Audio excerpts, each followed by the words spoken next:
YouTube world, it's your boy Lucha Lucha, aka Matthew J. Brownlee. I'm back with another Raw breakdown. I thought I had to sneeze, but I didn't sneeze. Of course, this is where I break down Raw. I give my opinion of the show, whether I liked it or whether I thought it was good, whether I thought it was bad. I give my opinion of what will be coming within like the next few weeks or whatever, what the long term plan is. Of course, Clash of Champions Gold Rush last night, so Raw is coming off of that momentum from last night, and here is your Raw talk. It's the good, the bad, and the glorious return. Let's talk about it. So Raw starts off, of course, with the the legends, as they're saying. Ric Flair, Big Show, Christian, and HBK, of course, last week or last night at Night of Champions Gold Rush. During that Drew McIntyre and Randy Orton match, all the legends they showed up in each part of the match and interfered in that match, which I did not like, but which I did like but didn't like because after all that, Orton still almost won. But HBK gets on the mic. He tells Drew to come in, to come out, and he pretty much was saying that they all got together. They know it wasn't Randy's fault. Randy didn't ask for it or anything. But they got together and wanted to get a piece of revenge on Orton. And HBK jokingly made a remark saying, "If you're mad about any of this that we did, it was the nature's fault. It was the nature boy Ric Flair's fault." Hilarious. Drew pretty much puts him all over. Talk about Christian, how him and Big Show both used to travel the roads together. How Christian would like mentor him and stuff like that while he was coming up in the business. And when he first started, when he was like 20 whatever, he was saying Big Show that like they were like really good friends, and again he was like a mentor about with the big man and what he did for him and helped him through his career, whatever. HBK, he was talking about him being one of the reasons why he was back in NXT, and helped him be even better and helped him with the position that he's in now. And for Ric Flair, he was just praising Ric Flair for being him, um, being the reason why he that probably a lot of people like even decided they wanted to be wrestling, and stuff like that. So he gives that sob story, and pretty much talked about it feeling good that he took out Randy. It was over for him and Randy and all the other stuff. Orton gets on the Tron. He's like, no, it's not over. You know why? Because I'm Randy Orton. And Drew gets like, well, I guess that means that you're gonna politic your way or beg for another a match. And Randy Orton was like, I don't have to beg. Do you not know who I am? Do I have to keep reminding you? I do what I want. I get what I want because I'm Randy Orton. I don't have to beg for a match. I just get one. I'm supposed I earn one for being Randy Orton. I get the title shot because I'm Randy Orton and stuff like that. And he said that they'll all regret it or whatever like that. Then he has his bags. He leaves, heads out. Drew McIntyre Um, says, well, I guess he left the building. What a shame. Tonight, I don't feel really good, but I'm going to defend my championship um, against somebody like an open challenge against anybody who I have not faced yet for the championship. In my mind, it went ultimately went to Keith Lee. I was like, oh, Keith Lee. I was like, okay, okay. In my mind, I was like, okay, I see how this go. Keith Lee versus Drew McIntyre. Drew McIntyre is really injured. Keith Lee's going to get the upper hand. Randy Orton's going to attack him later or do something to maybe cost Drew McIntyre the championship. Keith Lee wins WWE Championship, takes him out, and then Hell in a Cell. Randy Orton beats Keith Lee for the World WWE Championship. I was like, oh my god! So that was my brain. That's what I was thinking. Um, but it was a cool segment, a little wholesome thing. They're pretty much talking about this Legends Lounge that they're going to do.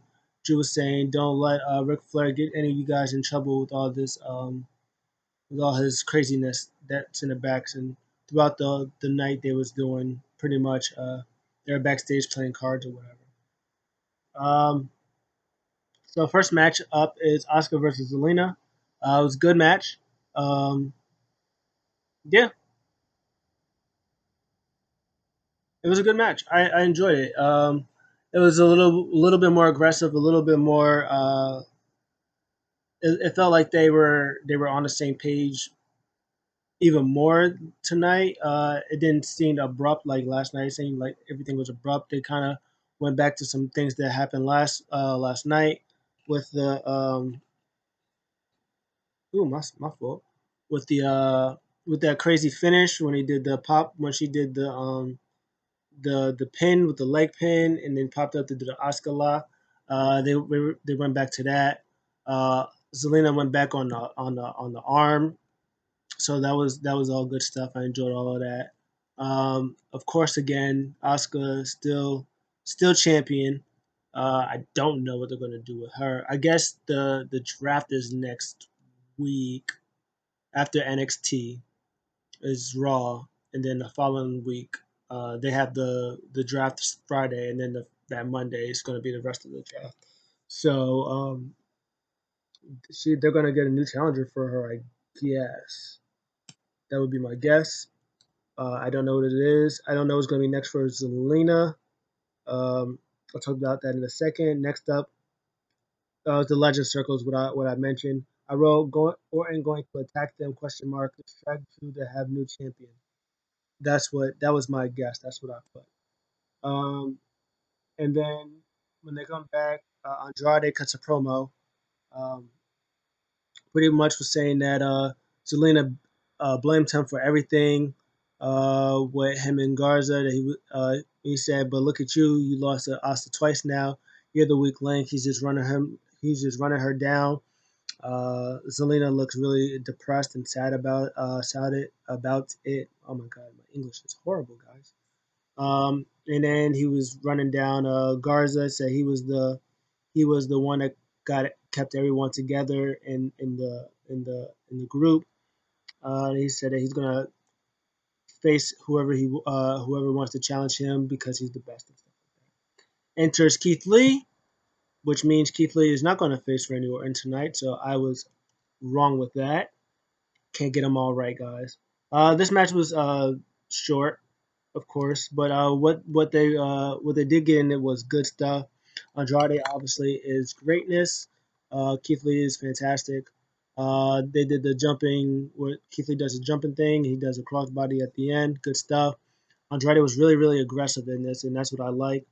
I don't know if they're going to refer back to this next week about Andrade and what Andrade said to Zelina, and then like the following week, Zelina was like, "Oh, see, look at that. You said you don't need anybody. You said I'm the weak link, but here you are, had your opportunity against Keith Lee, and you still lose."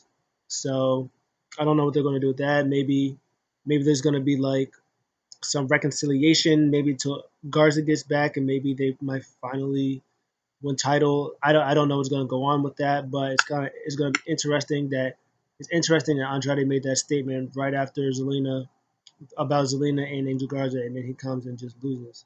It would have been different if he would have did that and somebody else would came out and he would have won.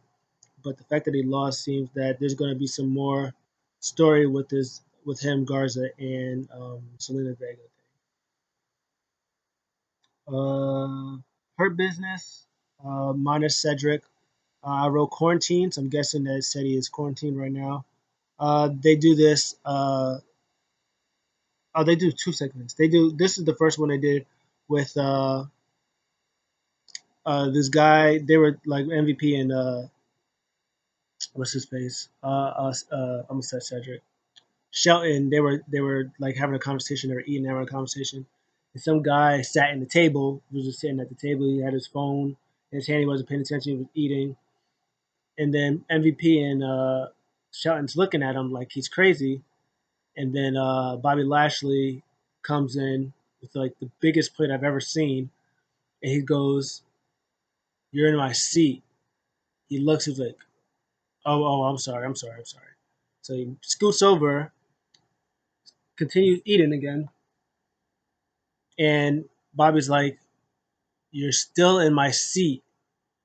And then he goes, he looks around, he goes, "Oh, my bad, my fault." He grabs his food, he's about to leave. Bobby Lashley's like, "And you're stealing my food?" He goes, "No, I'm not. My bad." Goes in there, and MVP gives him all that food, which kind of looks really good. So I don't even know what that was, but he was like, "Yeah, I'm hungry." And then Sean just yells, "Yeah, come give us some water too. We want something to drink." That was actually hilarious. So that was good stuff. Um, they had this R Truth Drew Tozawa segment. Truth is playing chess. He is murking little Jimmy. He's tearing a new one in the chess. Checkmate, got him. Ninja comes, hands Truth a paper. He goes, he's like, this is from Tozawa. He goes, "I can't read Japanese." He's like, "Oh, there's an English one too." He goes, "Hi," and he was just reading it. I just love this part right here.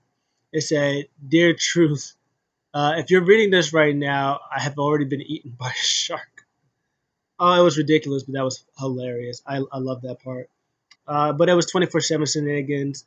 Um, he uh, he says, "You're my fiercest rival," all this other crazy stuff.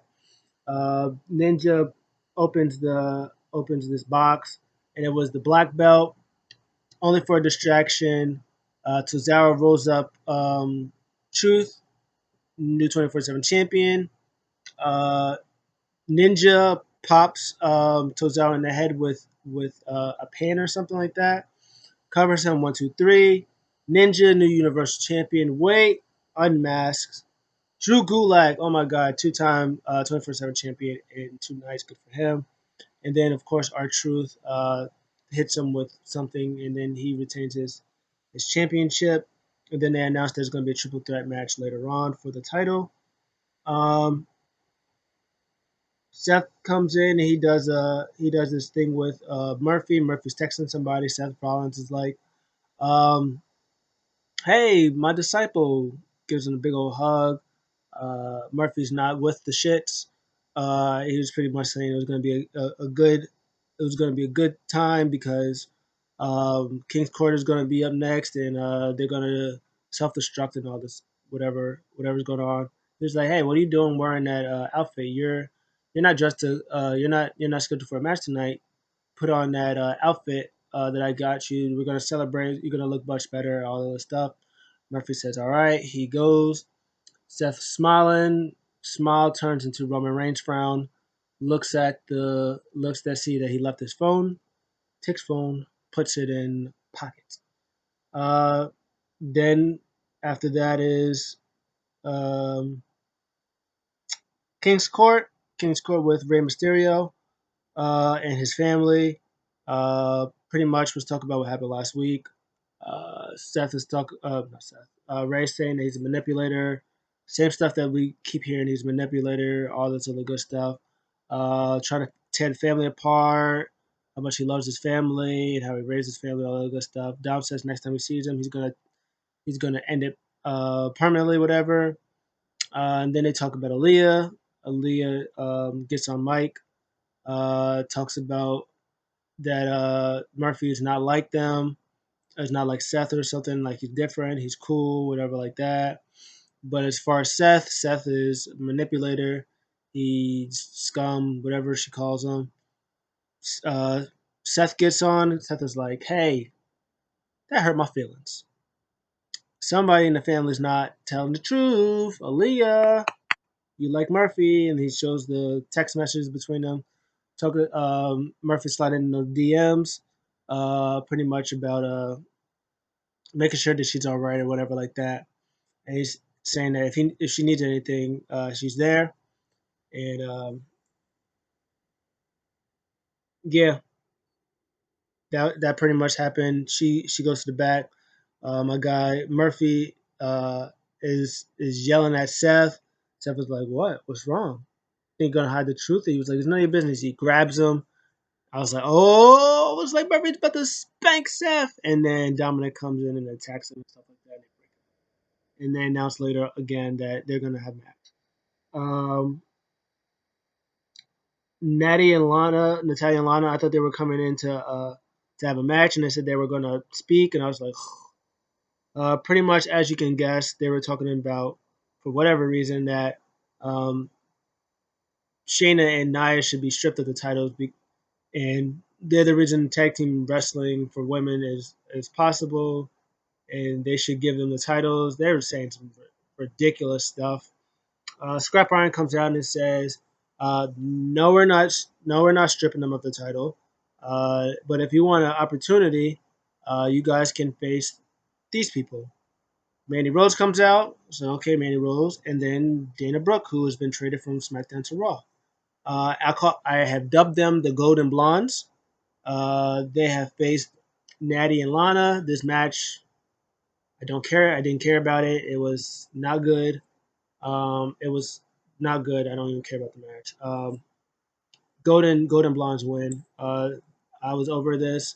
I'm glad they're getting new tag teams for the women because they don't have any. There's four now, tag team champions, Riot Squad, uh, Golden Blondes, and Lana and Natty, and I guess that's it. Besides what they got on NXT, because there's nobody on SmackDown unless you're still counting Nikki Cross and what's her face, Alexa Bliss, which I don't know if that's a thing anymore. But yeah, and then I think they did a promo. I don't know if they did it after this or they did it later. But they were pretty much saying after Riot Squad, whoever's tag team champions were next. Didn't care about it. Black did a promo. He also has new music, which I actually liked. I enjoyed the new music. Yeah, there's more legend stuff. Street Profits is there. Um, yeah, this match was good. I enjoyed this match. Uh, Clearly, they're going to do more with this. Um, Aleister Black loses by DQ. He was pounding on Kevin Owens for whatever reason. The ref was all up on his nuts, all breathing behind him and stuff like that. And Aleister Black was to cock back on Owens. He hits the referee. Referee calls for DQ. Aleister Black is not happy, and I wouldn't be either because not only are you probably about to get fined for hitting the referee, you got a stunner from your troubles. But this match was really good stuff. There wasn't a lot of talking in this match, which is like a lot of action. Aleister Black was really aggressive, and so was Kevin Owens. Kevin Owens was really aggressive in this match. So my assumption is that they're going to face each other at Hell in a Cell, and the rivalry. They might do something where one of them gets traded to SmackDown. My guess would probably be Kevin Owens gets traded to SmackDown, and then that's where and then they finish their feud because I got what not yeah they finished the feud and they have that one final thing at Hell in a Cell. They call it a day, and then they go their separate ways. That would be my guess. Mustafa Ali is back on Raw. Yes, 6-man tag between him, Roger Ricochet. I don't know why I just said Roger Strong. Him, Ricochet, and Apollo Crews versus Hurt Business. Uh, then they have 24/7 championship thing. Very good. This was a good match for a 24/7 championship match. This was really good. Actual storytelling. Drew and Cesaro wants to be 24/7 champion. You take out the threat. The threat is the 24/7 champion. R-Truth. They're on the same page for a little bit, and then Truth fights back, evens the against the odds. Um, I think he hit Tozawa. Gulak was going to go for the Gulak with on Truth. Tozawa gets on top. He's about to hit the senton. Truth rolls out the way, hits Gulak. He picks up Tozawa with the AA from his childhood hero John Cena, and he gets the win. This is a good match. You never know what's going to happen with 24/7 shenanigans, and I could probably guarantee it's probably going to be back with him and Ali. I mean him and Tozawa. So yeah, good match. Good triple threat match for what the 24/7 championship normally is. This is where I talked about the Dana and Manny promo that I thought that was going to happen. Um, when I was done talking, Dominik comes out. Him versus Murphy, good match. I'm tired of seeing Dominik versus Murphy. I'm tired of seeing Dominik versus Seth Rollins. I'm tired of seeing tag team match between sorry, Herberto Carrillo coming out once in the blue moon with that. I'm tired of all of that. I want this to end, but it's not going to end because Rey Mysterio is still injured. So I can't wait for Rey Mysterio to not be injured anymore so they can get over this thing. Still a good match. Um, the interesting part, Aaliyah comes out trying to tell Dom to stop. It's not what you think. All this other good stuff in the book. And he was yelling, was like, leave him alone or get out of there. Leave this alone. Let me handle this. I'm trying to protect the family, blah, blah, blah, blah. A lot of family dissension going around in the WWE between them, the Stereos and the Usos and Roman Reigns. Family fighting, controversy equals cash. But Murphy rolls him up for the win. Um, Dominik lays a couple of shots on Murphy. Elias protect him and say, hey, I'm telling you to stop. It's not what you think. He's not bad. It's only Seth. Just manipulate him, all of this stuff like that. But Murphy's not bad. Um, Dominik was like, hey, don't you? He's like, you don't. He's like, you know what you just did? He's like, I'm trying to do this for us, for the family, to protect our legacy and like that. He was like, Dad was right. You don't. No, you are naive. He called her naive, which is apparently the trigger word for Aaliyah. Aaliyah slaps him and walks away. Uh, yeah, what's going to happen next? They keep fighting until Rey Mysterio is healthy, and then he and Seth faces each other. Rey Mysterio wins, and they go their separate ways. That's going to be the end result that I'm going to keep saying every week until that happens, until Rey Mysterio is not injured anymore and they have the match. But it was a little sibling thing that they did with each other, and I guess that was fine. It was a little different, but the match stays the same.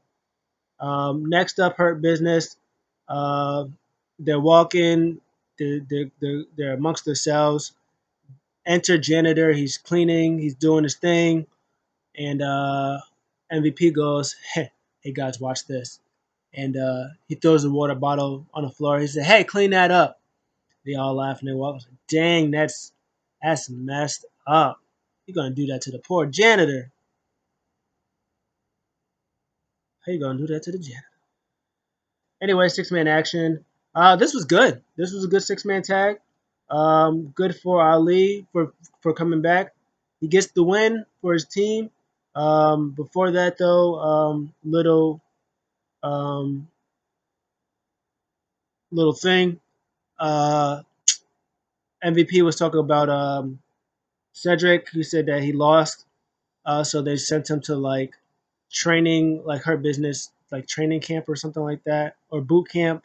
So he doesn't make the same mistake that Apollo keeps doing. He's insane. The definition of insanity: keep doing things over and over and over, expecting the same result. He said what happened. He took the title from you, and then you coming back, and he beat you again. And then tonight you think the result's going to be different, but it's not. It's going to all be the same. And uh, um, he was getting co-signed by Lashley and Shelton on the outside, and pretty much was talking about them getting beat down. That didn't happen. Ali wins, picks up the victory for his team. Yes, please. I'm over Apollo. Put him in the tag team right now with Ricochet against Cedric and Shelton Benjamin. put them in a tag team division with the Street Profits, with Dolphin and Bobby Roode or Robert Roode. Oh, I just spoiled the ending. Oh, I just spoiled it. Oh man. Anyways, put that in the tag team division. Get that flowing in there. Have Ali face my boy my guy Bobby Roode. Have that feud going on because there's gonna be good stuff. But MVP loses for his team, so maybe he should also join that boot camp next week. Uh, Dolph and Scrap Iron. He was talking about the championship match that he can't do. He said he had an idea, and I actually wrote in my notes Bobby Roode return, and then I wrote didn't Drew beat Roode for the NXT championship? I looked it up. Yes, he did. Um, yeah, Retribution, not Retribution. Yeah, they did a thing that was Retribution was teasing being there, but it came from it was after commercial, and then after commercial, we come back and they weren't there. They do a Retribution package, which seemed to be better than how they've been portrayed actually throughout the thing. There was no Raw Underground tonight, which was crazy, and Bianca Belair had another video package. This time, her being the fastest. They did like a race, and like she would keep racing everybody. She raced the one person. They left. Then she did another race, and she gave them head start. Still won. And then the other guy from the last week video package did a race. He said, "Hey, you got this at this time." And then they're doing a race while she's doing hurdles, and she still wins. Hey, that was hilarious. That was great stuff. She said, "You can't outwork me. You can't outbeat me. I am the EST. Look, race me. I will put the smoke. I will smoke Bianca Belair in the race. Smoke Bianca Belair in the race. You heard it here first. Matthew versus Bianca Belair. The Lucha Lucha, Bianca Belair. Book it. I'll smoke Bianca in the race. Especially if you're doing hurdles. No, you're not. You don't want that smoke. Um, Next up, Drew comes out for his thing for his mystery opponent, who is Robert Roode, as I guessed and as I kind of spoiled it. Well, I didn't really spoil it, but I made myself spoil it. But this match was really good. Yeah, this was good. Rude looked great. He looked aggressive, like really aggressive. He was in shape. Dolph was interfering a little bit here and there, but even without Dolph, Rude looked really good. Drew looked like he was in a war, even though he did have that match the night before. This was good stuff. Drew, of course, retains. There's one spot that I'll mention that Drew did. I mean, this spot wasn't spectacular, but they were showing how much that Rude was working on the legs to the point where how he was selling it was where Rude was doing something that Drew does his Glasgow kiss headbutt. They're both laid out, and Drew does his kip up that he normally does, but his feet crumbles because he's been worked on his leg. He tries to get up, spine buster from Rude. As I said, this match was really really good, um, but Drew retains. Rude is probably going to go back in the tag team division with Dolph Ziggler, as I mentioned before, on accident, which is fine because, of course, like I said, tag team division needs tag teams. There is no tag team division right now. It's just the Street Profits on Raw. So whoever's on Retribution, that's the tag team. So you got them, you got Retribution, probably Apollo and Ricochet, which I would hope. You got Her Business, Cedric and Cedric and Shelton. I've been forgetting Shelton's name all night. And then you have Dolph Ziggler and homeboy Rude. Rude Ziggler, Retribution, Tag Champs, um, Ricochet, Apollo, and whoever else I just said. So that's Apollo and Ricochet. So that's 5 teams. So that's good enough for right now. Uh, so that's probably what they're going to do with that. As for Drew McIntyre, Randy Orton, of course, because that's not done. That will probably not be done for a while. Um, End of the show though, they go backstage to the janitor. I was like, oh, that's the janitor that MVP and them messed up, and it goes to the he's by the door, and my brain at first was like, oh, he's a wrestler. He's gonna go into the hurt because I thought that was the hurt business lounge at first. I was like, oh, he's going to hurt the hurt business for just disrespecting them, and then they took it out, and it was Randy Orton. I was like, oh, Randy Orton's gonna beat up Hurt Business. I looked at the door. It said Legends. I was like, oh, he's gonna, ooh, sugar. And he has his night vision goggles on. He opens the door. All the legends look at him. He closes the door. He turns the lights off. Big old crazy commotion. For like a little bit. He turns the lights back on. He looks. He destroys all the legends. Poor Ric Flair's laying down there. HBK is laying on two different couches or two different chairs, is laid out. Hilarious. He comes back. He comes back out. He walks. He walks. He puts his hoodie back. He puts his hoodie on. He goes down. And he just points that way. He just points that in that direction and then walks away to end the show. That was hilarious. That last part was hilarious. I don't know if that meant to be funny, but it probably was meant to be like a little joke or whatever like that. But he beats him up. He walks, puts his hoodie back on, puts his head down so nobody sees that as his face.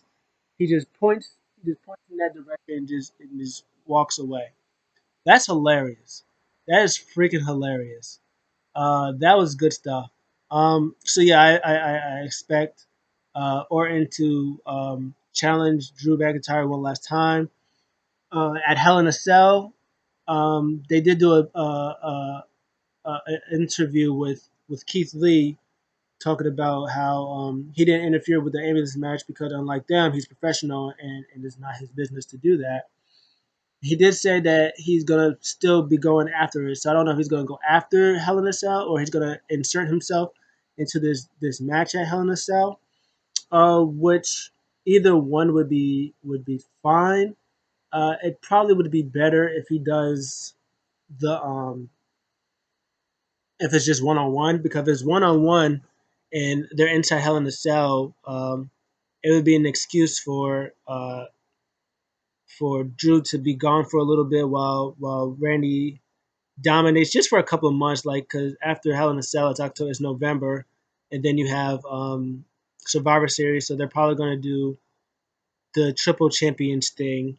So they're probably going to do that with him, Roman, and Finn Balor. They're going to do that, and then at TLC you get Randy versus Keith Lee rematch. You get that rematch going on. Um, that Keith Lee got his W over Randy, so now Randy can get his big W over Keith Lee.